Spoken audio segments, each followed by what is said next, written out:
What up, music kids out there? I am back for another review. It is biopic that that was featured on BET, and did crazy numbers. So shout out to them.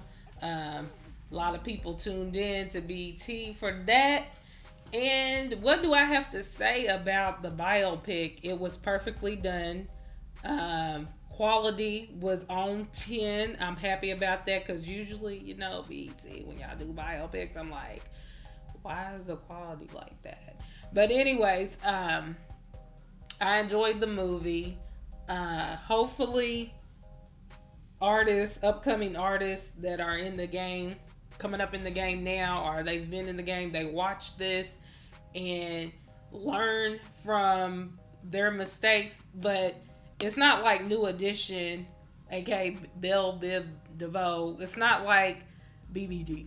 It's not like they're the only, because we have the Temptations, the Heartbeats, biopics that constantly get played in the Jackson 5 biopics that's been featured on VH1. So it's not like there has been before them. It's not like there hasn't been learning lessons to watch, because they've you hear old school from new school artists always talk about how it's good that you're talented and you have talent, but there needs to be you need to have a business mindset about this industry. And I think that goes for anything, any kind of business you're trying to do. You need to have that business mindset. You need to be educated on everything. I know, since I was old enough to start working or whatever, my mom always told us, you need to read everything that you sign. Like, don't just sign your name to everything. You need to read it. And if you don't understand it, don't put your name down. When I first moved out, I read my lease, and the landlord, she was like, that's good that you're reading this, because we get people that move in here and they do something that goes against our rules, and they're looking at us like, and we're like, no, that's in our lease. So basically, you just need to read everything, contracts, leases, whatever. You need to read it, point blank in the period. But yeah, as far as the movie, the biopic goes, I did not, due to working purposes, it's always about work, freaking work. I was not able to stay up and watch it, but my DVR had me. My DVR got me. You know what I'm saying? So I didn't have to deal with all the commercials like some of you did. Ha ha. No, I'm joking. But I finally got to watch all three parts. In the third part, I had to watch while it was, because I got home in time to watch it as it played on TV. But yeah, I watched all three parts. Every part was good, and I was just ready to see the next one.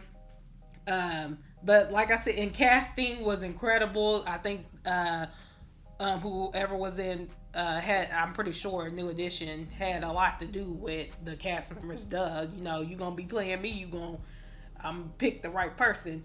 But did good with casting. Like I said, production was good. I love the biopic. There's learning lessons in there.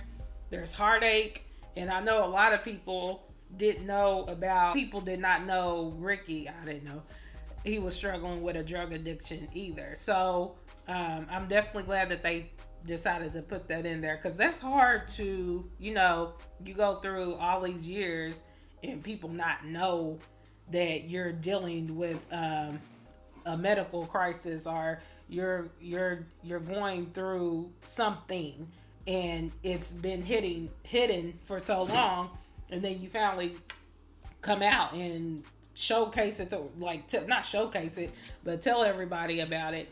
So I'm glad that he decided to put that in there, because for so long, it's always been about Bobby doing the wrong, and him dealing with drugs and just being troubled all the time. But so it's good that he put that out there. Um, and I even mentioned in a tweet that, you know, black people, the African American community, we need to start, you know, it needs to be a conversation about mental illness and drug addiction, because we go through it, we just don't deal with it. um, but I like that part about the biopic. Another thing that caught my eye, I'm like, it's sad that our stories, our childhood, how we were raised, it's the majority of the time the woman, you know. And you know, if you go back in your history and you know all that stuff, why it our structure, our home structure is the way it is, was the way it is back then up to current.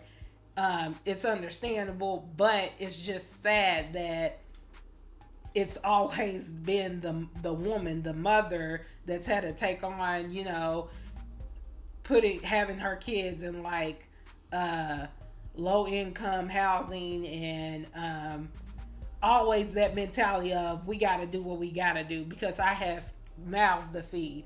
And that's something that stood out with me doing the biopic, because it was the mothers. I mean, the uncle was in it, you know, in the situation as well. But uncle is the father figure, or, you know, someone that's not really blood related in the situation, trying to take care of these men. So it's like they had mentors, men mentors, but the mothers took on, you know, not really knowing about contracts and how the marketing and business goes, because, you know, when you're in a environment where there's not, you know, the education may not be as great, or we don't teach our people business and stuff, we don't know. So but with all the mistakes and trials and tribulations that they went to, and to see where they are now, it's just like, wow, like everything is for a reason. Everything that you deal with in life is like a learning lesson. Movie, the biopic, it was incredible. But Eddie, which is featuring the legendary Doug E. Fresh, Find a Way, I'm Better, Hot Damn, Run, All That There, Don't Go, Finally, SWV, yes. Shout out to the R&B sisters, the soul sisters there. One More Try, feature Boyz II Men, and Incredible. Of course, my songs that my top ones that stood out for me was Find a Way, One More Try, All That There, Finally, and One More Try, of course, with their features. Because I liked how, and that's another thing people didn't know, that Michael Bevins, he I'm not sure if they said that he was the one that put Boyz II Men on, but I think he was a part of them. He basically put word of mouth to like the big, I don't know, I'm not sure, I forgot that part, what happened with that. But I do know in the biopic it shows where, you know, they singing for him, and then it just doesn't go on from there, because it's really not about them, but just as a piece of what happened in their life. But again, with you know, our legends that come back into the game with the albums, you know, I will say this, a lot of artists that have been out of the game,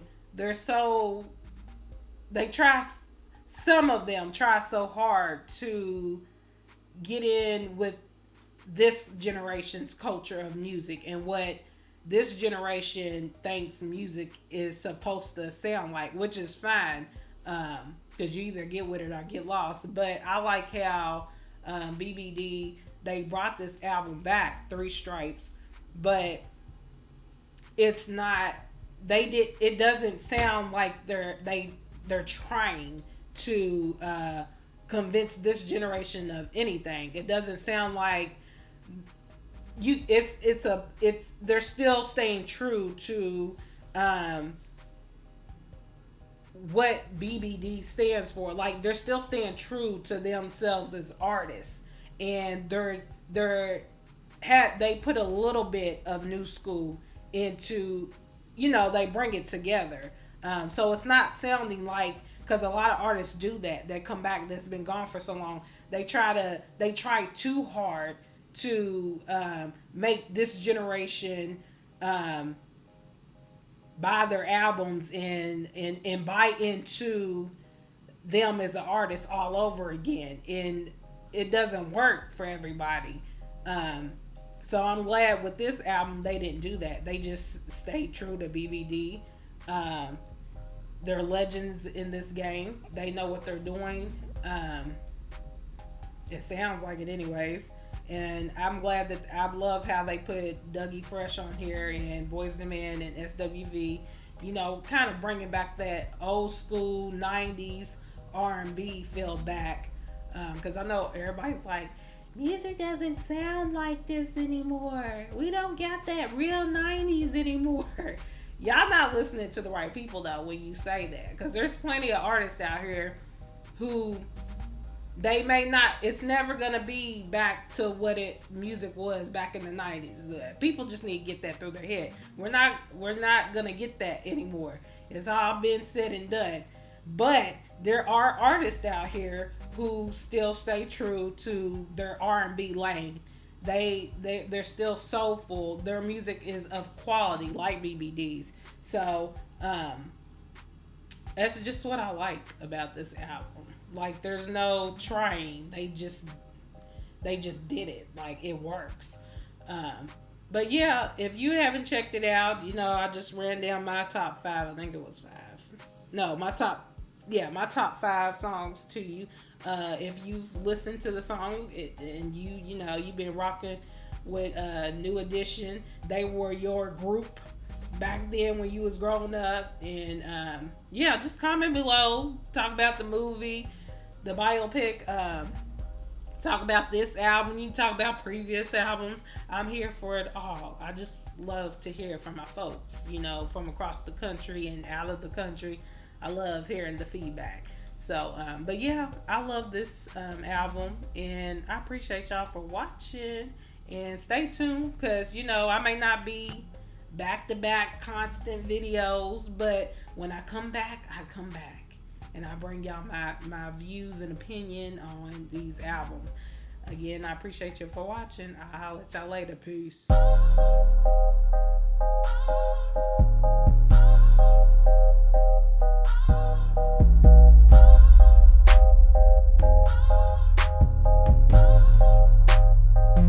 It's a cool beat.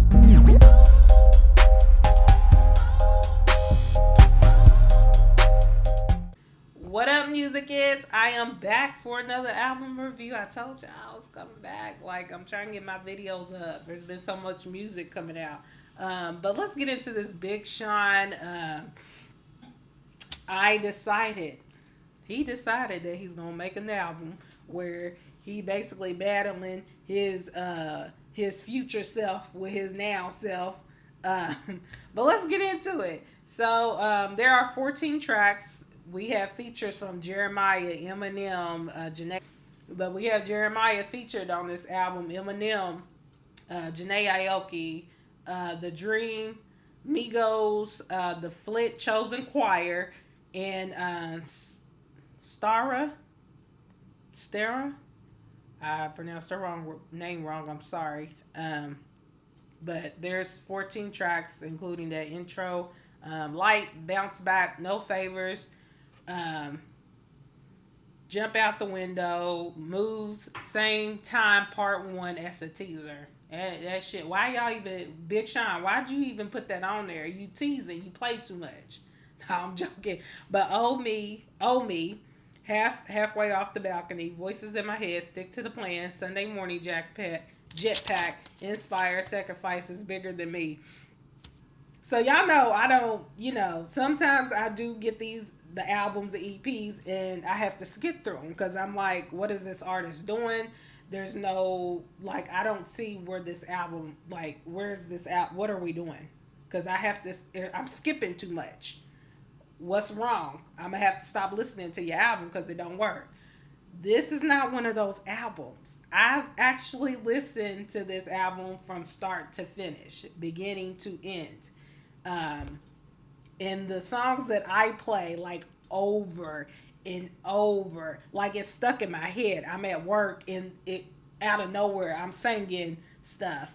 Um, but the songs that stand out, that I play a lot, like a lot, "Oh Me," "Halfway Off the Balcony," "Voices in My Head" slash "Stick to the Plan," "Inspire Me," that's like up there in my top, "Sacrifices," and "Bigger Than Me," absolutely. Um, and I know everybody like, what about "No Favors" with Eminem? Everybody's so hyped because we know Eminem been behind the scenes doing whatever, cooking up in the studio. We don't know what he doing. Um, we might get an album out of him. We don't know. But everybody hyping up, "No Favors," because he took his little shots at Michelle A, because she did that Straight Outta Compton thing, and he beast. Okay, he beast on the track. I ain't gonna front him on that. But I'm like, it's Eminem. I'm not. It's not like, oh my god, oh my god, like. But I think it's just because he hasn't. I think he's put out, like, he's been featured on some songs or whatever. I don't know, but I think because we ain't heard like an album, a full album from him, everybody's like, oh my god, oh my god, like, wow, oh my gosh, and I'm just like, that's dope. I mean, he went in, but I'm not. It's not. I'm not. It's my room didn't turn into like I didn't do flips and cartwheels. Like, it is what it is. Anyways, but I'm not hating. He still went in. Don't get me wrong. Like, he's up there in somebody's top 5 or 10. But yeah. So yeah, I want to get into sacrifices because that is my stuff. Like, I have to rewind like certain parts of that track. And what's crazy is, because I know some of y'all big Sean, like, fanatic not gonna like what I'm about to say. Um, I don't care, but on the sacrifice track, I actually, like, I'll let him do his little thing in the beginning, and then I'll just skip right to like the Migos part, because that's when it's like, because when I first heard it, I was like, dang, go ahead, Big Sean, yes. And then when their part came in, I was like, look, it's playing in my head now. But yeah, with that song, I don't care. Yes, I'll let Big Sean have his little few seconds in the beginning. And I don't get me wrong, when I first started, I did listen through the whole track and enjoyed every bit of it. But now that I've listened to it enough, I'll let Big Sean have his little few seconds, and then I'll go right to Migos part and middle part right there, so I can get it popping wherever I'm at listening. I gotta get it popping because that is my part. Like, they go in, and I'm not even. I know Migos, this is like their year. They've been everything, and they've been, having, because of Donald Glover, who, put the world on, basically, with the um, Bad and Bougie, uh, Bad and Bougie track. So I know, but I really don't listen like that to them. Inspire, I definitely like the track "Inspire," because whether you have a good relationship with your parents, or if they're no longer here, I would like to think that the majority of people, um, out here, you have a person that, at least one person that may have said something inspiring to you or encouraging or motivated you to continue your path on to wanting to be still be successful or still live out your dreams. I would like to hope that there's one person that you know you can say is relatable with this track as well, inspired. Like, it doesn't have to be a parent, just somebody who's inspired you to continue to do um, whatever it is that you want to accomplish in life, or how whatever career path you choose to become successful. So, than me, that track, how what I took from it, he's basically saying, with the whole album just being about him, uh, basically going back and forth from current Big Sean to how he would see himself when he gets older. That last track basically kind of took a break from the album being about only him, and he kind of gave um, a PSA to whoever listened to this album that, hey, Flint, Michigan is still over here suffering. There's still not clean water that these residents can use. There's still an issue. It's been an ongoing issue. So let me take time out of my album and not make it about me for once, and put one of the Flint, Michigan choirs on this track, and um, basically shine light on what's still going on, what still continues to go on. And he's donated, I'm not sure, I forgot the amount, but it was a lot that he donated back to Flint, Michigan, uh, with that water crisis, that water issue, which is ridiculous. Like, I can't believe, I mean, but this is America, right? Yeah. So I think that's what that track is about. But other than that, I enjoyed this whole album. And subscribe and like. I appreciate it either way. And I thank you for watching. And like always, let's love a little bit more and less hate. Stop the hate, please. Like, there's too much of that going on. But yeah, I appreciate y'all for watching. And I'll see y'all on another album review. Peace.